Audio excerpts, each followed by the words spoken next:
नमस्कार दोस्तों, स्वागत है आपका हमारे YouTube चैनल एडी हिंदी कहानियों में। अगर आप इस चैनल पर नए हैं तो बेल आइकन को प्रेस करें और चैनल को सब्सक्राइब करें। तो चलिए शुरू करते हैं आज की कहानी। सोने की सांस। मेरी नवविवाहिता पुत्री चंद्रा जब पहली बार अपनी ससुराल में कुछ दिन बिताकर लौटी तो अपनी सास की प्रशंसा करते नहीं थकती थी। उसकी जिन दो सहेलियों को अपनी अपनी सासों से शिकायत थी, उनके बारे में वह कहा करती थी, नीता और गुड्डो की सासुओं को तो मेरी सास से मिला देना चाहिए, तब उन्हें पता चलेगा कि सास क्या होती है। लेकिन दूसरी बार जब चंद्रा कुछ अधिक दिन बिताकर ससुराल से लौटी तो प्रशंसा का स्थान निंदा ने ले लिया था। मैं आहत सी हो गई। सोचने लगी, इसकी सास अपर्णा जी ऊपर से तो बड़ी भली लगती हैं, पर इसकी बातों से तो लगता है कि अंदर से वे महाखोटी हैं। मैं कुछ पूछूं या न पूछूं, बिटिया दिन भर उनकी शिकायत करती रहती। कभी कभी मुझे लगता चंद्रा कुछ ज्यादा ही बोल रही है। एक दिन वह बोली, मैं तो वहां भरपेट खाना भी नहीं खाती। क्यों? क्या वहां कोई तुम्हें खाने से रोकता है? तुमने तो पहले बतलाया था कि वहां खाने की मेज पर तुम लोग सब अपने हाथ से अपने मन का लेकर खाते हो। मन का कुछ बने तब न कोई मन का खाए। मेरी पसंद का कुछ रहता ही नहीं। बात बात में तुम बता दिया करो कि तुम्हें क्या पसंद है और क्या नापसंद। वैसे घर परिवार में सबकी पसंद का तो रोज एक साथ बन नहीं सकता। कुछ औरों की पसंद की चीजें भी खाना सीखो। वह बिगड़ उठी, तुम भी उन्हीं की तरह बोलने लगी। जो चीज नहीं भाए उसे कैसे खाए आदमी। केवल खाने की ही बात नहीं, बिटिया रानी किसी न किसी बात को लेकर दिन भर सास की बुराई करती ही रहती। एक दिन मैंने पूछा, पहले पहल क्या हुआ था? तुम्हें उनकी बात पहली बार कब चुभी थी? वह ठंडी सांस भरकर बोली, क्या बताऊं पहले पहल की बात। उनका तो रोज ही यही हाल रहता है। बात बात में मेरी तुलना ननद से करती रहती हैं। सांभवी तो यह काम ऐसे करती है, सांभवी तो यह काम वैसे करती है, या फिर अपना उदाहरण देती रहती हैं कि यह काम मैं ऐसे करती हूं, वह काम मैं वैसे करती हूं। ऐसा लगता है जैसे वे मां बेटी ही सब कुछ जानती हैं।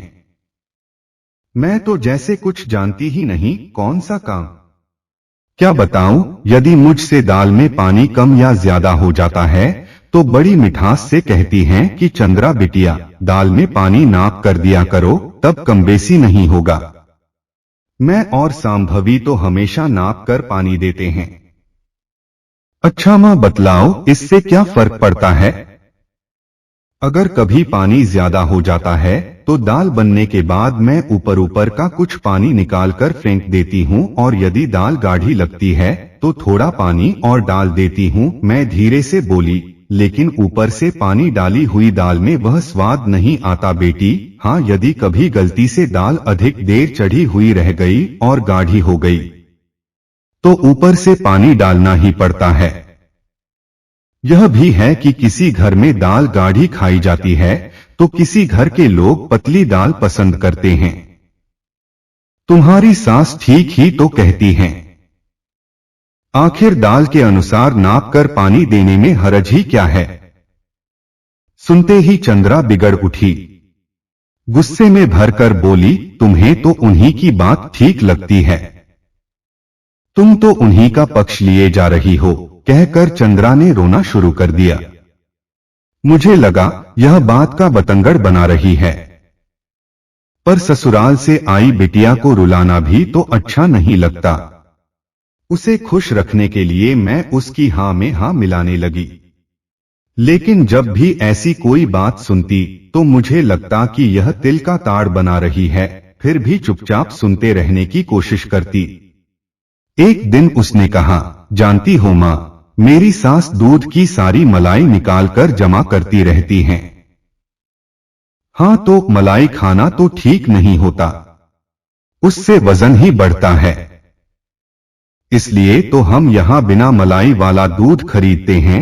पर सुनो तो माँ, कुछ मलाई इकट्ठी हो जाने पर वे उसे आंच पर चढ़ाकर उसका घी बना लेती हैं और फिर उस घी को दाल छौंकने के काम में लाती हैं।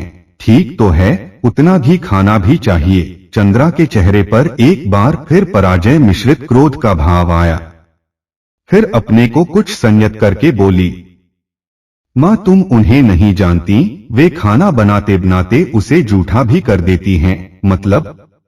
वहाँ मेरी ससुराल में शाम के नाश्ते में अक्सर गरम पकौड़ियाँ बनती हैं। क्या तुम बनाती हो? नहीं नहीं, मेरी सास ही बनाती हैं।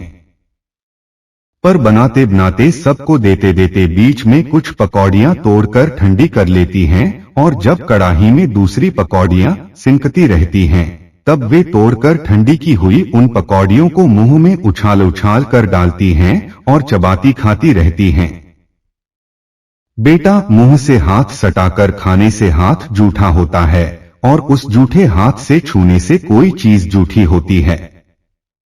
उछाल उछाल कर खाने से न तो हाथ ही जूठा हुआ और न ही सारी पकौड़ियाँ, लेकिन माँ मिठाई वगैरह वे एक ही प्लेट में सबके लिए टेबल पर रख देती हैं। उसी में से सब एक एक उठा लेते हैं और फिर उसी में से एक नौकरानी को भी दे देती हैं। यह क्या जूठा खिलाना नहीं हुआ? नहीं रे, ऐसे भी क्या कभी कुछ जूठा होता है। जब तक वह रही तब तक शिकायतों का सिलसिला चलता रहा और मैं उसे समझाने की कोशिश में लगी रही। दामाद श्रीकांत जी MBA हैं, लेकिन नौकरी नहीं मिलने के कारण वे पिता के व्यवसाय में ही सहयोग कर रहे थे। अभी हाल में उन्हें कोलकाता में एक अच्छी नौकरी मिल गई। उन्होंने वहां एक किराए का घर खोज लिया तो चंद्रा को भी वहीं ले गए। जल्दी ही चंद्रा के देवर की शादी तय हो गई। शादी में अपर्णा जी ने हम दोनों से भी आने का आग्रह किया। उधर चंद्रा और दामाद जी का भी अनुरोध था। हम चले गए। शादी के घर में चंद्रा ने अपनी कर्मठता का खूब परिचय दिया। अपर्णा जी भी मौका मिलने पर चंद्रा की तारीफ करती। बचपन से ही उसमें यह गुण था कि जो भी काम सीखती, चाहे वह खाना बनाना हो या बुनाई कढ़ाई, पूरी लगन से सीखती और फिर उसे सही ढंग से करने का प्रयास करती। अपर्णा जी कहती, कपड़ों गहनों में भी चंद्रा की पसंद कितनी अच्छी है।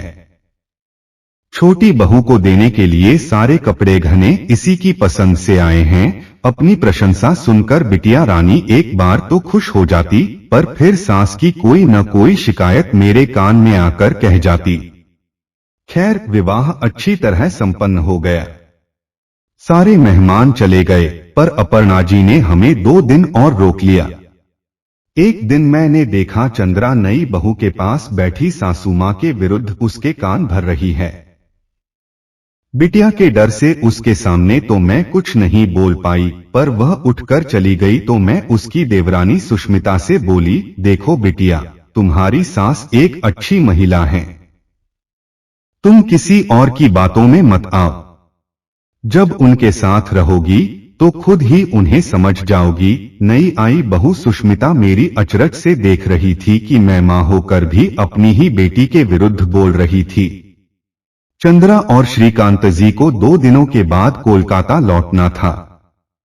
उनके लौटने से पहले मैंने समधन जी से कहा, चंद्रा में अभी थोड़ा बचपना है, आप उसकी बातों पर ध्यान मत दिया कीजिए। वे हंसती हुई बोली, वह जैसी भी है अब मेरी बेटी है, आप उसकी चिंता मत कीजिए। मुझे लगा जैसे मुझ पर से कोई बोझ उतर गया।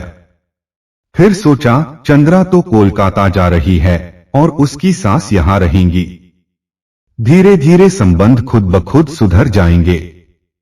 दिन बीत रहे थे। बिटिया ने कोलकाता से फोन किया, पापा के साथ आओ न मेरा घर देखने। मैं बोली, अभी तेरे पापा को दफ्तर से छुट्टी नहीं मिलेगी, हम फिर कभी आएंगे। पहले तुम अपने सास ससुर को बुलाओ न अपना घर देखने के लिए। अब तो वहां का घर संभालने तुम्हारी देवरानी भी आ गई है। नहीं माँ, वे आएंगी तो मेरी गृहस्थी में 100 तरह के नुक्स निकालेंगी।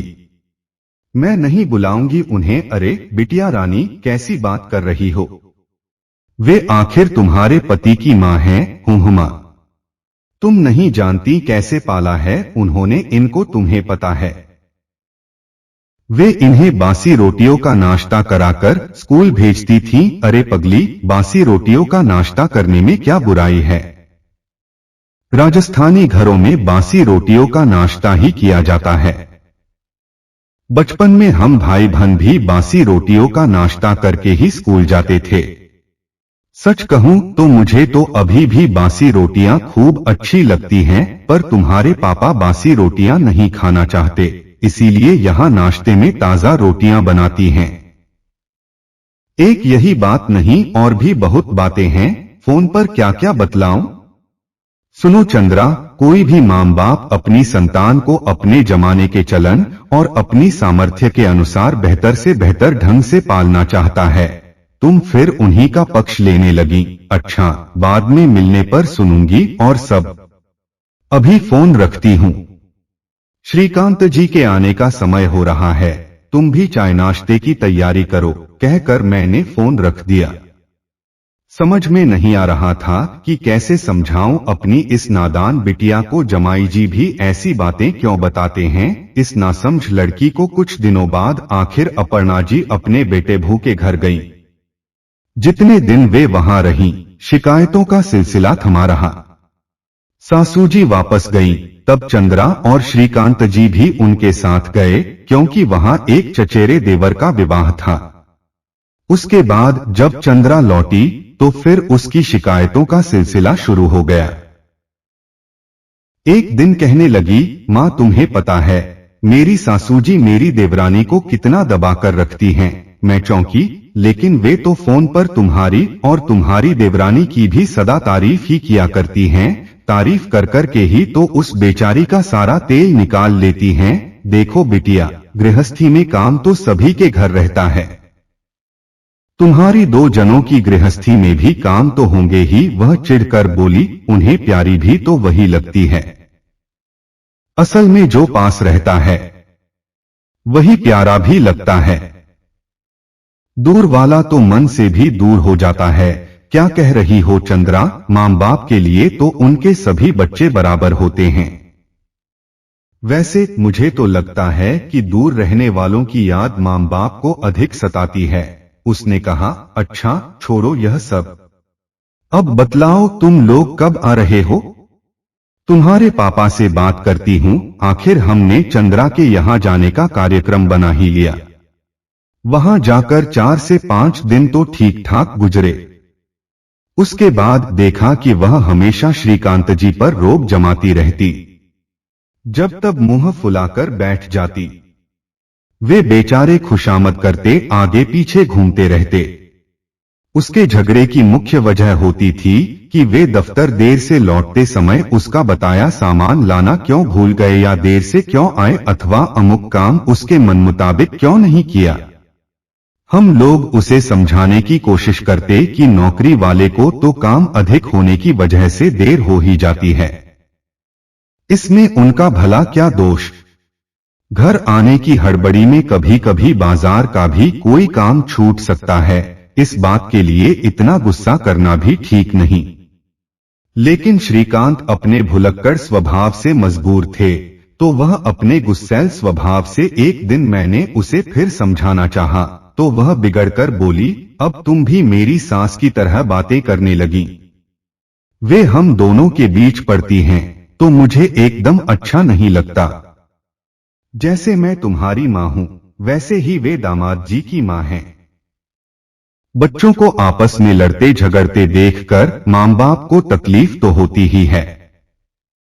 फिर इस झगड़े का तुम दोनों के स्वास्थ्य पर भी तो बुरा असर पड़ सकता है। समझाना हमारा फर्ज है। बाकी तुम जानो, मेरी इस बात का चंद्रा पर कुछ प्रभाव तो पड़ा। अब वह जमाई जी पर कम ही नाराज होती है, पर सास की बुराई का सिलसिला चलता रहा। श्रीकांत जी के सामने भी वह उनकी मां की निंदा करती। जब अपने बारे में कहने को अधिक नहीं बचता, तो अपनी देवरानी को माध्यम बनाकर वह सास में खोट निकालती रहती। एक दिन कहने लगी, उस बेचारी को तो सबके खाने के बाद अंत में बचा खुचा खाना मिलता है। मैंने सोचा, इसकी हर बात तो झूठ नहीं हो सकती। मैं इसकी सास से मिली ही कितना हूं जो उन्हें पूरी तरह से जान सकूं। आखिर हमारी छुट्टी पूरी हुई और हम दोनों अपने घर लौट आए। कुछ ही दिनों बाद सूचना मिली कि बिटिया की सास अपर्णा जी बीमार हैं। चंद्रा और श्रीकांत जी उन्हें देखने गए थे। हमारा कार्यक्रम देर से बना, इसलिए जब हम पहुंचे तब तक वे दोनों वापस जा चुके थे। अपर्णा जी की तबीयत भी कुछ सुधर गई थी, पर कमजोरी काफी थी और डॉक्टर ने अभी उन्हें कुछ दिन आराम करने की सलाह दी थी। मैंने गौर किया, चंद्रा की देवरानी जितनी हंसमुख है उतनी ही कर्मठ भी। वह बड़े मन से अपनी सास अपर्णा जी की सेवा में लगी रहती। मैंने यह भी देखा कि वह खाना सबसे आखिर में खाती। सास बिस्तर पर पड़ी पड़ी उसे पहले खाने के लिए कहती रहती। एक दिन मैंने भी टोका, सुष्मिता बेटा, तुम भी सबके साथ खा लिया करो, रोज रोज देर तक भूखे रहना ठीक नहीं है। वह हंसती हुई बोली, बच्चे स्कूल से देर से आते हैं, इसलिए उन्हें खिलाए बिना मुझसे खाया ही नहीं जाता। कभी ज्यादा भूख लग जाए तो उनसे पहले खाने बैठ जाऊं तो ग्रास मेरे गले से नीचे नहीं उतरता। हाँ, माँ का मन तो कुछ ऐसा ही होता है, मैं बोली। बच्चे खाने में देर भी बहुत लगाते। दोनों ही छोटे थे और उन्हें बहला फुसला कर खिलाने में काफी समय लग जाता था। बिटिया रानी को यह सब बतलाती तो वह कहती, अरे तुम नहीं जानती मेरी सास का असली रूप। उनके डर से ही तो वह बेचारी दिन रात भूखी प्यासी लगी रहती है और सबसे आखिर में खाती है। बहुओं के प्रति उसकी सास के निश्चल स्नेह में मुझे तो कोई बनावट नजर नहीं आई थी, लेकिन मेरी बिटिया रानी को कौन समझाए। वह तो अपने पति श्रीकांत जी के कान भी उनकी मां के विरुद्ध झूठी सच्ची बातें कहकर भरती रहती। नमक मिर्च लगाकर कही गई उसकी झूठी बातों पर धीरे धीरे जमाई जी यकीन भी करने लगे थे। जमाई जी और बच्चे सुबह के गए शाम को घर लौटते थे। चंद्रा अकेली घर पर ऊबती रहती थी। एक दिन मैंने उससे कहा, तुम भी कहीं कोई काम क्यों नहीं खोज लेती? इससे वक्त तो अच्छा कटेगा ही, तुम्हारी पढ़ाई लिखाई भी काम में आ जाएगी। मेरी बात उसे जंच गई। वह अखबारों में विज्ञापन देखकर नौकरी के लिए आवेदन करने लगी। संयोगवश उसे उसकी योग्यता के अनुरूप नौकरी मिल गई। अब वह व्यस्त हो गई। चुगली चर्चा का वक्त उसे कम ही मिलता था। अपने पति से भी उसकी अच्छी पटने लगी। निंदा के बदले उनकी प्रशंसा ही करती कि वे घर के कामों में भी उसकी मदद करते हैं, क्योंकि सुबह दोनों को लगभग साथ ही निकलना होता है।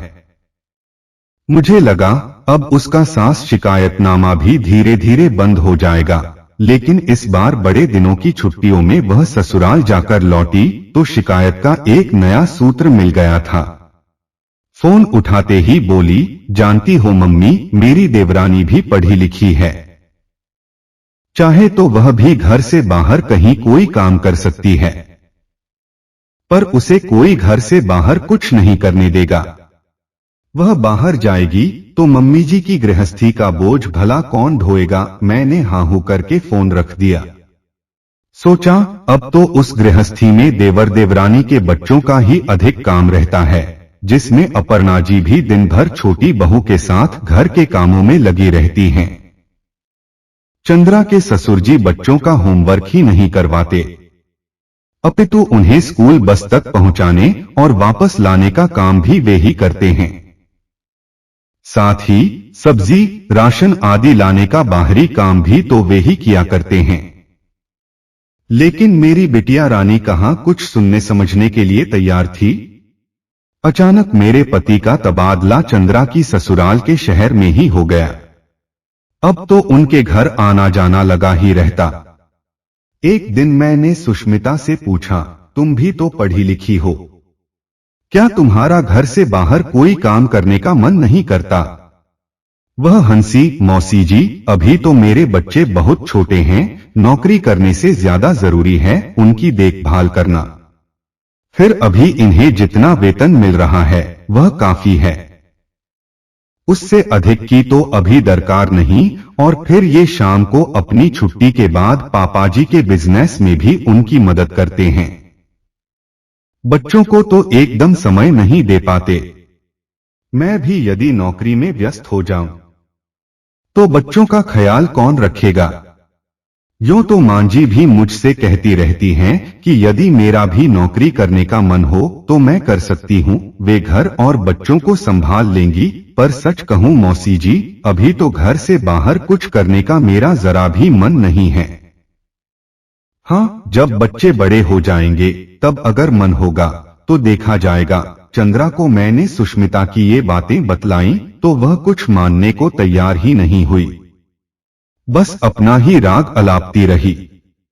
वह तो बस अपनी सास के पीछे पड़ी हुई थी, अपने पति के कान भी उनकी मां के विरुद्ध भरने में लगी हुई थी। धीरे धीरे उसे कामयाबी मिलती गई। श्रीकांत जी उसकी झूठी बातों को भी सच्ची समझने लगे और इस संबंध में अपनी मां से भी सवाल जवाब करने लगे। चंद्रा की बात पर विश्वास करके वे यह समझने लगे कि उनकी मां बहुओं पर जुल्म ढाया करती है। बिटिया के फोन से मुझे सारी खबरें मिलती रहती थीं, पर मैं चाह कर भी कुछ नहीं कर पाती थी। अपर्णा जी के पेट में दर्द रहता था। जांच के लिए वे अपने पति के साथ कोलकाता गईं। डॉक्टर ने पेट दर्द का कारण बतलाया, पेट में वायु या गैस बनना। उन्हें कुछ दवा देने के साथ यह निर्देश भी दिया गया कि वे भूखी न रहें और सुबह का नाश्ता तो जितनी जल्दी हो सके कर लिया करें। उनकी बात मानकर उन्होंने दूसरे दिन जल्दी नाश्ता कर लिया तो ठीक रहीं। यह सब उन्होंने मुझे फोन पर बतलाया। पोते पोती की जिद के कारण उन्हें वहां कुछ दिन रुकना पड़ा। वे घर के काम में भी चंद्रा की मदद करने लगी। जो भी विशेष व्यंजन उन्हें बनाने आते थे वे उन्हें बनाकर सबको खिलाना चाहती थीं। एक दिन उन्हें याद आया कि बेटे श्रीकांत को कटहल की सब्जी बचपन से ही बहुत पसंद है। कटहल का मौसम खत्म होने को था, पर दिनेश जी कहीं से कटहल खोज ही लाए। अपरा जी ने बड़े मनोयोग से कटहल काटा और सब्जी बना ली। अपने पति को टिफिन देने का काम चंद्रा स्वयं ही करना चाहती थी। 1 से 2 बार मां ने बेटे के लिए टिफिन तैयार कर दिया तो चंद्रा नाराज सी लगी, इस काम से दूर ही रहती थी। उस दिन जब चंद्रा टिफिन तैयार कर रही थी तो अपर्णा जी ने पास जाकर कहा, श्रीकांत को कटहल की सब्जी बचपन से ही बहुत पसंद है, इसे टिफिन में दे देना। चंद्रा बोली, पहले की सब्जी भी तो फ्रिज में रखी है, पहले उसे खत्म होने दीजिए। और उसने श्रीकांत के टिफिन में पहले वाली सब्जी ही डाल दी। अपर्णा जी ने सोचा, ठीक ही तो कह रही है, पहले की बनी सब्जी पहले खत्म होनी चाहिए। कटहल की सब्जी शाम को खा लेगा, इसमें क्या हर्ज है। शाम को चंद्रा ने दफ्तर से लौटकर कुछ और सब्जियां बना ली और श्रीकांत को वे ही परोसी। बाद में उसने कटहल की सब्जी औरों की थालियों में डाली, पर श्रीकांत को नहीं दी। रोटियां बनाती हुई अपर्णा जी सब कुछ देख रही थीं, पर बोली कुछ नहीं। उन्होंने सोचा, कल टिफिन में दे देगी, इसमें क्या है। दूसरे दिन अपर्णा जी जब रसोई में आईं, तब तक श्रीकांत का टिफिन भरा जा चुका था। उन्होंने दिनेश जी के लिए नाश्ता लगाने के लिए फ्रिज खोला तो देखा रात वाली सब्जी समाप्त है और कटहल की सब्जी उतनी की उतनी फ्रिज में रखी है। उन्होंने सोचा, हड़बड़ी में शायद बहू श्रीकांत को कटहल की सब्जी देना भूल गई हो। कोई बात नहीं, वे सब्जी बदल देती हैं। उन्होंने डब्बा खोला ही था कि चंद्रा आ गई और जोर से बोली, यह आप क्या कर रही हैं मम्मी जी? मेरी जासूसी कर रही हैं? क्या मैं आपके बेटे को अच्छा खाना नहीं देती? आप सब्जी बदलने की कोशिश कर रही हैं। बोलते बोलते वह रोने लगी।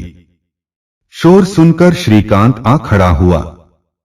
बोला, चंद्रा ने टिफिन दे तो दिया था, फिर तुम उसे खोलकर क्या देख रही हो? वह मेरी पत्नी है, कोई मेरी दुश्मन नहीं जो मुझे खराब खाना देगी। अपर्णा जी हैरान सी खड़ी थीं। वे किससे क्या कहें? इतना तो वे समझ चुकी थीं कि बहू को ईर्ष्यारूपी नागिन ने डस लिया है। उसे डर लग रहा है बेटे के प्रति मां के स्नेह से, इसीलिए उसने श्रीकांत के कान भी मां के विरुद्ध भर दिए हैं। तभी तो वह मां से इस लहजे में बात कर रहा है। आधे झूठ की चाशनी में डुबोकर चंद्रा ने मुझे यह वाकया सुनाया तो भी सच मेरे सामने आ गया। मैंने सोचा अगर चंद्रा की सास शुद्ध सोने की बनी होती तो भी मेरी बेटी उनमें कोई न कोई खोट निकाल ही देती। अब युग उलट गया है। महान वैज्ञानिक न्यूटन ने सच ही कहा था कि हर क्रिया की समान और विरोधी प्रतिक्रिया हुआ करती है। पहले बहुओं को उनकी सास दबाकर रखती थी, अब बहुएं वही अपनी सास के साथ करना चाहती हैं। पहले मां करती थी कन्यादान, अब चाहे अनचाहे करना होता है उसे पुत्रदान। कल बेटी पराया धन थी और आज बेटा है। आपको हमारी यह कहानी कैसी लगी कमेंट करके जरूर बताएं और दोस्तों वीडियो को लाइक करें और शेयर करें। Thanks for watching this video.